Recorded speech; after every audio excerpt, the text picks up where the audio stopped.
There were many elements of All Elite Wrestling that were influenced or taken directly from other wrestling promotions, such as the dream match booking from NXT during the Black and Gold era, hardcore elements from ECW, and the in-ring storytelling from New Japan Pro Wrestling. But one of the most direct links to AEW in 2019 was Ring of Honor in 2018. Not only was the first ever All-In event a Ring of Honor co-production, but many of the wrestlers and even a few tag teams were imported from the long-running promotion. One of those teams was SoCal Uncensored, a team that not only was functional in Ring of Honor, but one that had existed in total non-stop action wrestling as well. Christopher Daniels and Frankie Kazarian originally formed as a tag team in TNA and would even have 2 runs with the TNA World Tag Team Championship titles there. On the strength of this run, they would enter Ring of Honor in 2014 as a tag team underneath the name of The Addiction, and go on to have 2 runs with the Ring of Honor World Tag Team Championship titles there as well. It was in Ring of Honor that Kazarian and Daniels would recruit Scorpio Sky and form the stable SoCal Uncensored. And they would not only claim the Ring of Honor 6-man tag team championship titles, but the team of Kazarian and Sky would also have a run with the Ring of Honor World Tag Team Championship titles as well, almost exactly 1 year before they would do the same in All Elite Wrestling to become the first AEW World Tag Team Champions in October of 2019. At that time, it would seem like the team of Frankie Kazarian, Scorpio Sky, and Christopher Daniels would forever be major players in one way or another in the AEW tag team division, but that would only happen in the dimension of imagination. I'm Mr. Hartgrave, the only AEW historian, and you are now in the middle ground between light and shadow, between fact and fiction. It is an area which we call From Parts Unknown.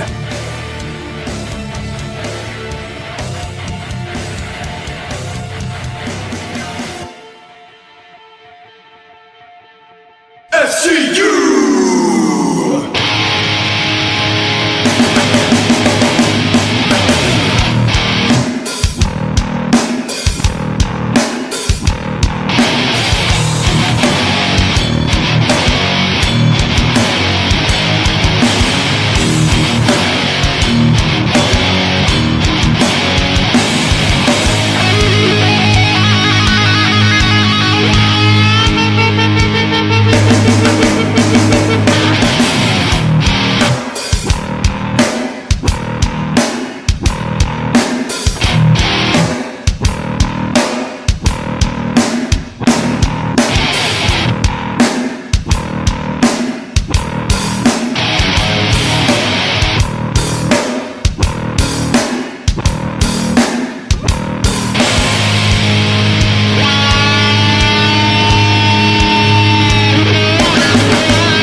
I've been telling people on this channel to subscribe, and they won't. Yes? What can we do about that? Can you help me out? Maybe if you tell them to subscribe, they'll do it. Threaten them. I'll threaten them for you. Yeah, that would be great. Yeah. You don't have to do it till you're cursed.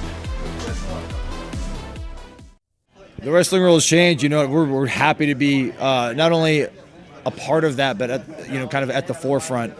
For guys like us that have been around, 15, 20, and 25 years, we have the benefit of having one foot in the old school and our finger on the pulse of what's happening now and what's cool now and what people want to see. So I'm more optimistic and more excited about professional wrestling and about SCU than I've ever been in my life. I'm normally very cranky, very surly.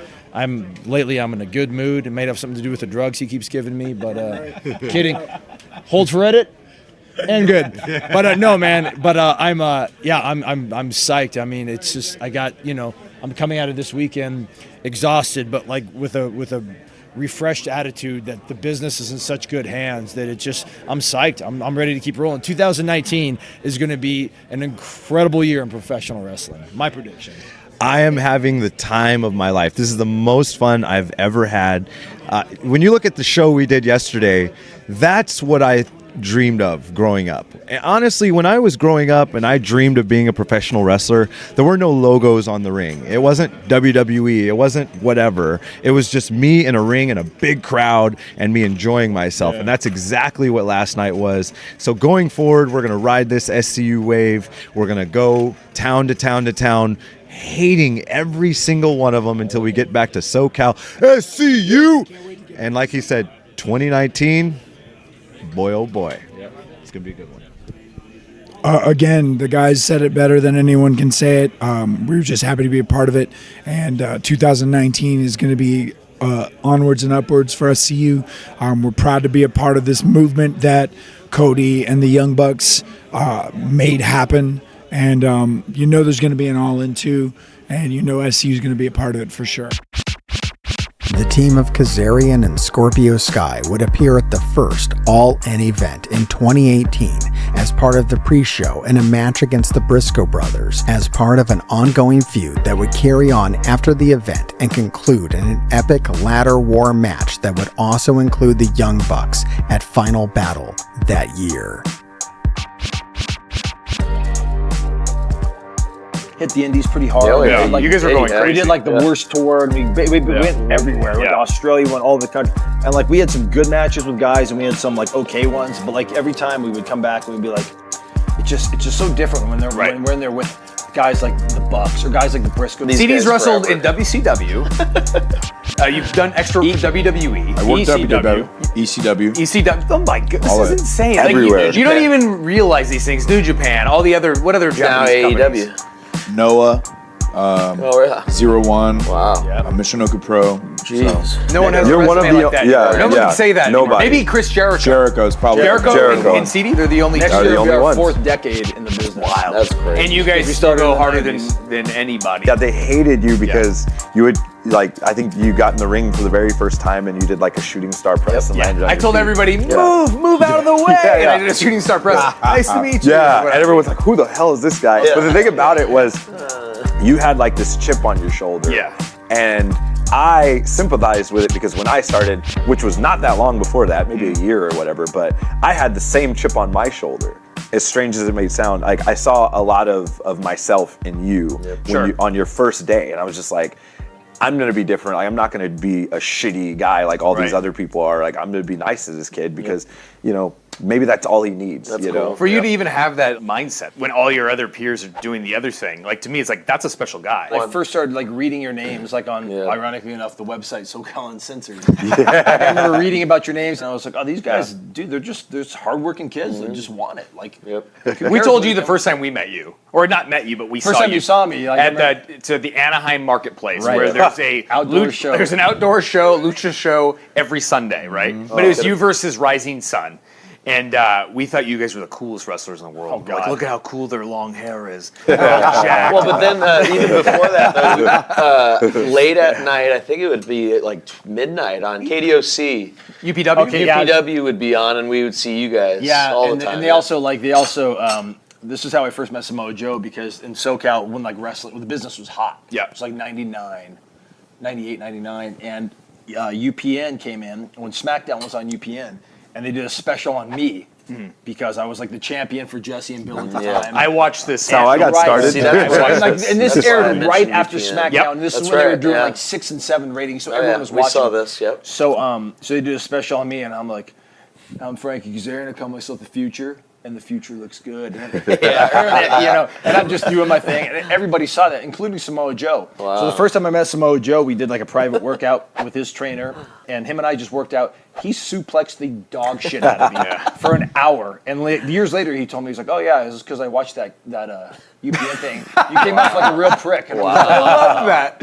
I don't know why I started training because of that bit. Really? I've heard you tell that story. I've told the story a million times. I was like 16 years old, watching SmackDown. Yeah. They do the little bump for the commercial or for the news after they show I'm Frankie Kazarian and the future looks good or whatever. Yeah. And it was advertising EWF School of Hard Knocks, which is in San Bernardino. And I'm like, oh my God, Mom, there's wrestling here. I didn't know about the Indies. I didn't know about the Indies. I'm like, oh my God, Mom. So my mom calls Jesse the next day and gets all the information, which was Friday. And then Saturday, Quicksilver and I go to our first training session. Wow, together, really? Together. How funny. Yeah. I didn't know that. I remember when we watched you and Rising Sun, though, you did a spot where it was like, you were like, the sun is about to set. Oh, you guys told me that. And I was like, when you told me that story, I cringed because I remember I did something and I put him down with something and I went, the sun's about to set. I thought I sounded so cool. No, we popped. We're like, yeah! Like, that was great. I had to sound like the biggest asshole. I'm pretty sure we tracked you down and got an autograph after the show. And I think we did. To this day, because of like the crap talk that you said before you hit a move, now I go, you're dead, and I do a move, or whatever I say. I love that. Go to hell! Fire, baby! See ya! I think it's because of that. I was like, that's cool. We banter. I love that. Yeah. So we basically talked about how we met you guys, CD, the first time we met you, and you forgot about this. I completely forgot about this. We booked him. Well, here's the thing. I don't. Okay, tell the story first, and I'll tell you what I remember, what I don't remember. In 2006, 2007, we had our own independent company called Hybris Wrestling. You were our first name. Like we wanted. We're like, we need to bring in a big name. How about Christopher Daniels? We're like, yeah, and we found out you're local. We're like, he's coming from Palmdale. This is great. This is easy. You came in and you wrestled Brandon Cutler's brother Diablo, who's also in the business for a second. You guys tore it up and had a great match, and our house literally, like, I would say it went tripled. from 100 to like 350. 350, 400. I don't know if you're the X Division champion at the time. I think you were. You might have been. I don't think I had the belt then because I ended up putting Dustin over because he had the belt. No, it was a DQ. Or was it finish. DQ? Oh, so maybe I did have the belt. That was maybe I did. That was something. Maybe then that was the first time we've ever like realized politics in wrestling because we had Dustin going over and you pulled us aside and you're like, we didn't understand. You know, I can't really do the job. Right. Maybe I did. Maybe I did have the belt because I would never have said, "Oh man, I can't do the job," unless I had a reason. So we were like, "That's fine." And you came out with a great finish where like we would send him home happy. It was great. I came out. I took an Angels wing. I was marking. I was under like, "Yeah, this is freaking awesome." You know what I mean? He gives it to me, and like it was amazing. We're like, "This is so cool." It was like a few months later, and we were like, "God, man, the house is so great. CD was awesome. Let's book him again." So we go to book him, and Bill goes, yeah, his price just went up. His rate went up. And it went up like $200. So we were like, wait a minute, we just booked him a month ago. Oh, you didn't know this? Oh, shocking. Yeah. Well, here's when I came back. But I know I did another show. I know I did another show. You did it, so we paid it because we were like, okay, who cares? So you came in and you did a tag match. This time you worked with Nick. Yeah. And then two other guys with us. Literally didn't remember. Exactly. Well, no, I remember the show. No, I remember the show. So wait a minute, I teamed up with you. I didn't remember it was you because when you told me, oh no, I was Mr. Instant Replay and I was Slick Nick Caution or whatever, I was like, Slick Nick Caution. What? And literally, you were playing two different people at that point, and that, like, there's been so many guys that I met once, and never wrestled again. And that was how my brain sort of like processed it. I'm like, I would never, ever remember. To bring it all full circle for me, it was like, I knew you guys were good guys with good hearts. You guys had our backs when we were nothing. So it's like, when we had any stroke, like we would always help you guys out. You guys never knew we would, be the executive vice president of a wrestling company. And you always had our back. And you were nice to us from the day one. So we're like, we have the best matches with these guys. Like, we have the most in common with these guys. They're our friends. They're great dudes. It's like, if we can help these guys out, of course we're going to help them out. It was like, it wasn't even a matter of actually, I shouldn't even say helping you out. You guys are helping us out. And it's funny because like when you guys go out there now, it's like this is like the new age outlaw, the new age outlaws. That's crazy. Like your act is so over. The first ever Worst Town bit. Yeah, where was that? In Florida. Okay, Florida. It's really us taking our bags out and him going, this is the worst town I've ever been in. And I go like, yeah, this town sucks. It's a swamp. And he goes like, yeah, I'd like to get back to. Now it's like, this is the worst town I've ever the cool thing about it, like I'm always amazed by you guys' vision. Yeah. Right? Because you guys pitched the idea to us and we're like, hell yeah, we're down. Like we wanted to get on the show anyway. Sure. Right. So then we started doing it, and I remember specifically you guys said, give me 2 weeks. And I remember exactly 2 weeks after we started, we went to New York. Yep. Remember that's when we did Hammerstein? We were watching from the back yes. because we wanted to hear. We were in a gauntlet match. Yeah. And we ran out. You guys ran out. The building shaking. The building just literally erupted. in the back. We could feel the building It was shaking. the first SCU chant ever. Yeah. SCU, SCU. We're heels. Everyone. We're looking at each other in the ring. We're like, the whole what's arena, happening dude, here? The backstage area, all the boys are like, what the hell's going on? And Nick and I just look at each other. We give each other that knowing look. We're like, I go to the back there it after the is. match. I remember we go to the back after the match. I remember there was such a sense of pride. Yeah, we're just like, you guys. It felt so good to see. You know, it was just like, and I just remember going. I was like, you were right. Yeah. 2 weeks, like we were on cloud nine, and it's like that's. We just said, hey, do this idea, and you guys blew it up. God, you know what, guys? I just realized we're pretty much just a catchphrase at this point, huh? Oh. Well, this is just a t-shirt company. Yeah, that's true. Yeah, maybe makes that's sense. all All right, cool. The team of Kazarian and Sky would enter and win a tournament to crown the first ever AEW World Tag Team Champions, defeating the Lucha Brothers in the final round. They would go on to defend the belts at the first ever Full Gear as part of a triple threat tag match against Private Party, and in a sort of rematch, the Lucha Brothers. They would successfully defend the titles for 83 days until being unseated in a match against Kenny Omega and Hangman Adam Page on a special episode of Dynamite filmed during the Jericho Cruise that year. The teams would have a rematch the very next month, but Kazarian and Sky would come up short in their efforts to reclaim the titles. I've been falling apart for the last 10 months. And I always said to myself that I would know when it was time to walk away. So maybe all this stuff that's happened to me, all this failure, all this falling down, maybe that's a sign that it's time for me to walk away before I ruin the reputation of Christopher Daniels forever. After obtaining and losing the AEW World Tag Team Championship, Scorpio Sky would shift his focus to singles wrestling for a period of time until at the end of 2020, he would re-team with Kazarian to once again challenge for the AEW Tag Team titles, this time against FTR. They would once again be unsuccessful, but this defeat would resolve the duo of Kazarian and Daniels to focus and make a vow that if they were to lose again, they would split as a team. But we will fight, we will claw, we will work our way to the top, and we will become AEW Tag Team Champions. Because from here on out, the next time you and I lose as a tag team, you and I are done as a tag team. Forever. SCU would officially come to an end on May 12, 2021 after losing in a final effort to defeat the Young Bucks for the All Elite Wrestling World Tag Team Championships.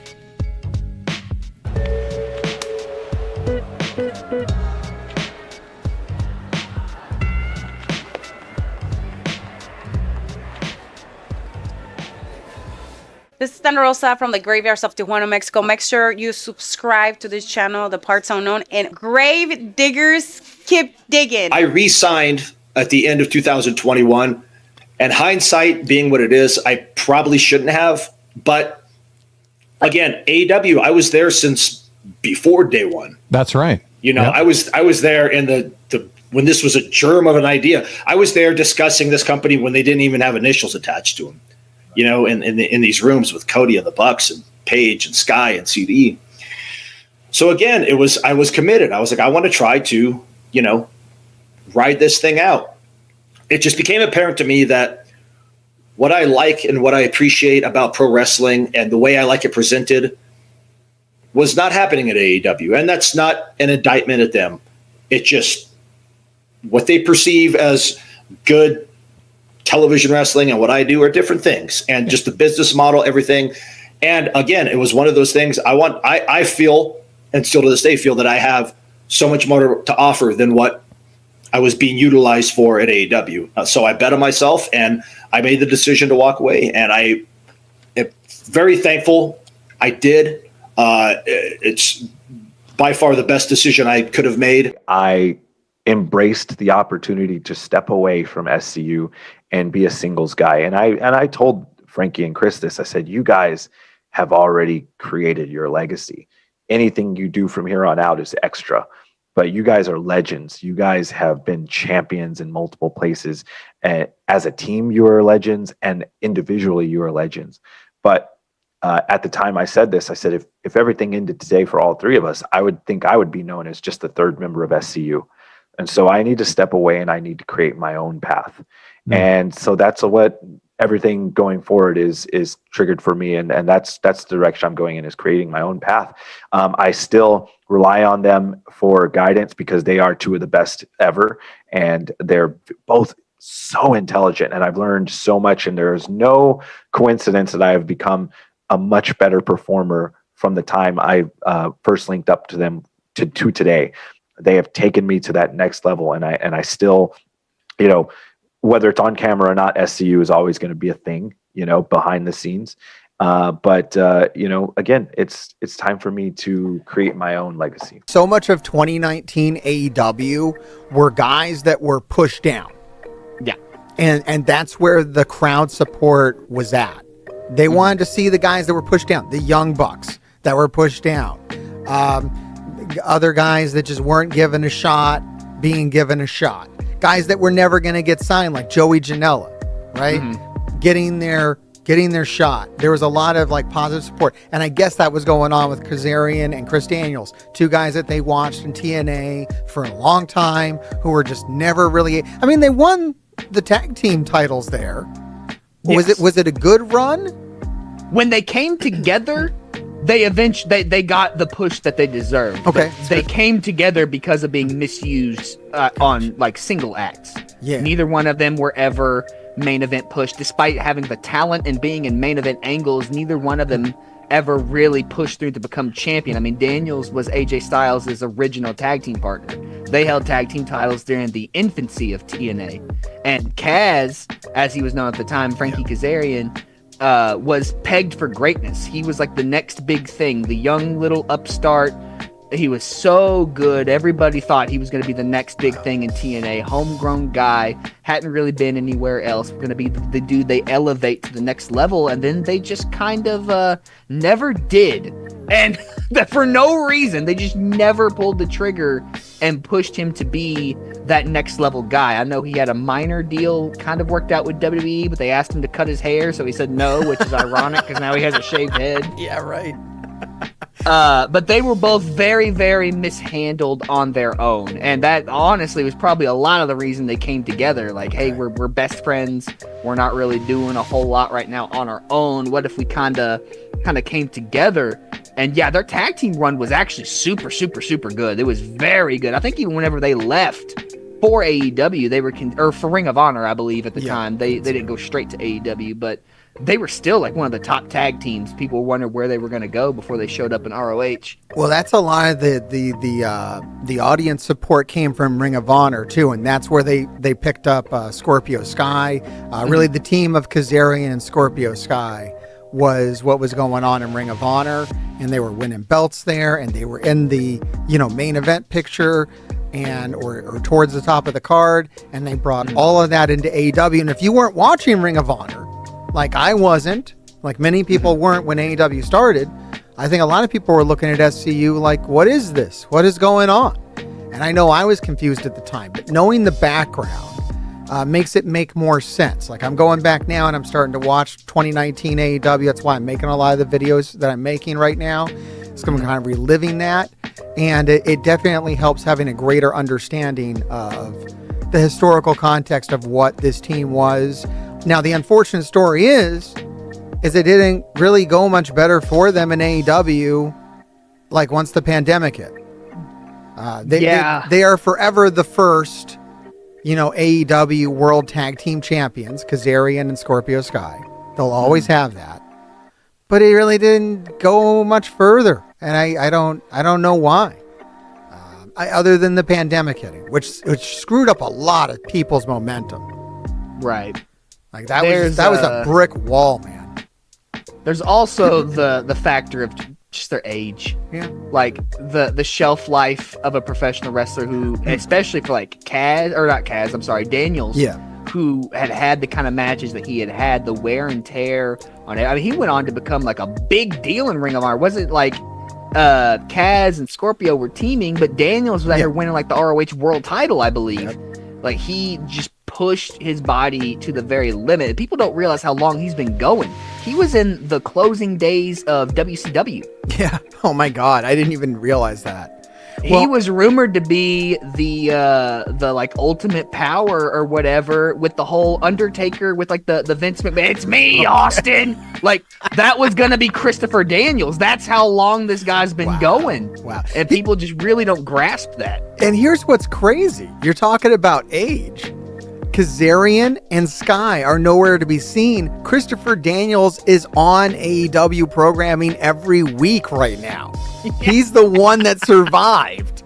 Kazarian and Sky, they won the belts or whatever. They're gone. They're not a team. You know, Kazarian's off. I think he's back with Impact now, TNA, and Scorpio is just. Maybe he's injured or no, I don't really know what he was never seen again is the trope around here.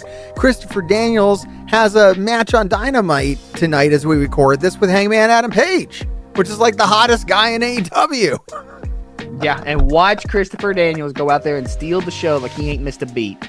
It's crazy. It's crazy. So maybe SCU didn't become, a true staple of AEW the way they should have. But the legacy still lives on with Christopher Daniels somehow, against all odds. There it is.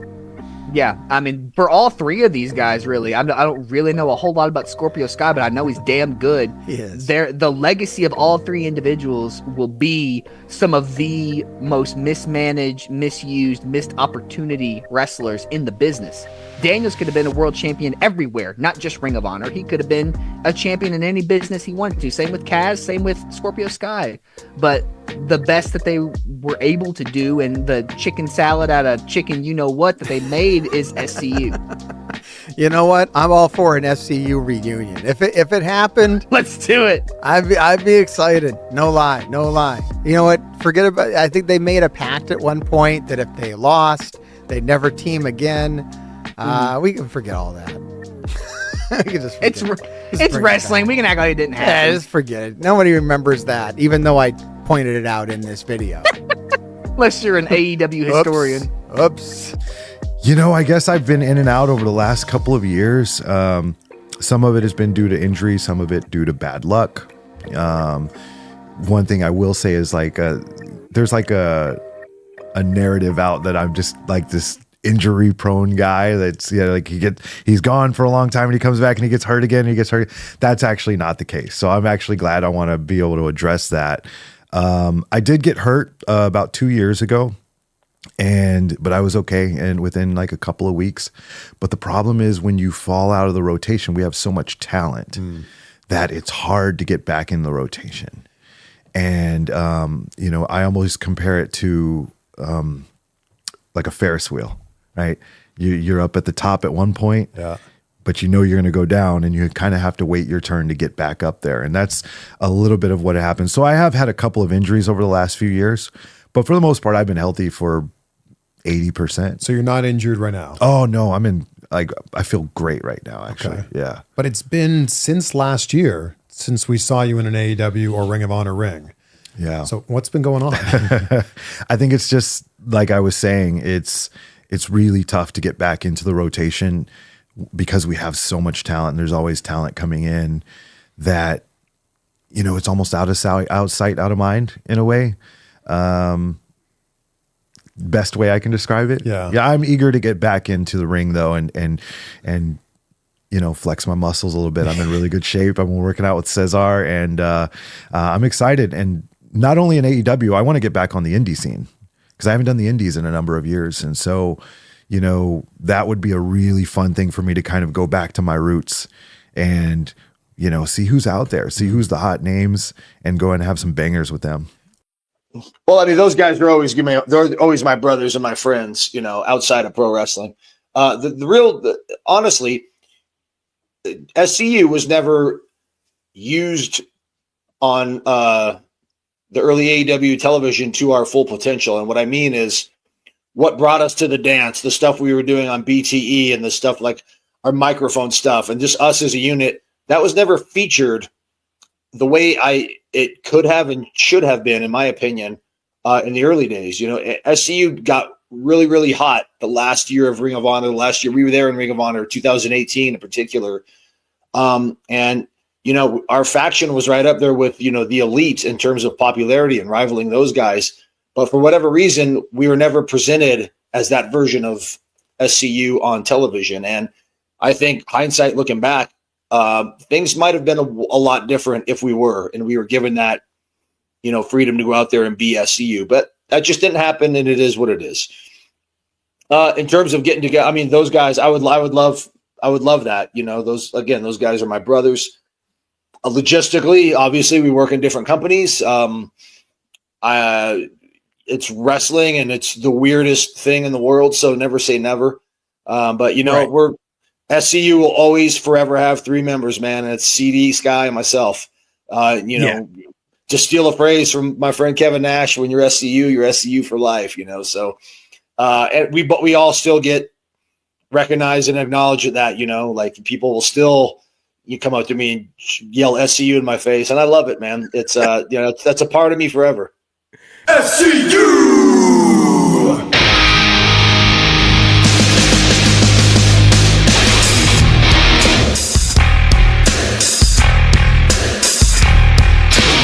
We are the best.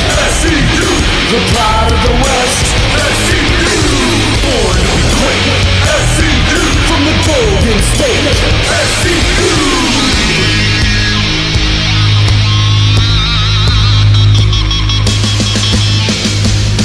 From the mountains to the beaches to the Hollywood hills, pop out to the desert for some SoCal thrills. We run on this scene all day and all night. Ring general, the rebel, and the violent delight. Our life, it's a beach. Your life is a bitch. No goals out of reach. SCU getting rich. We don't be censored, and we can't be ruled. We pity your city, and we pity you fools. Yeah, we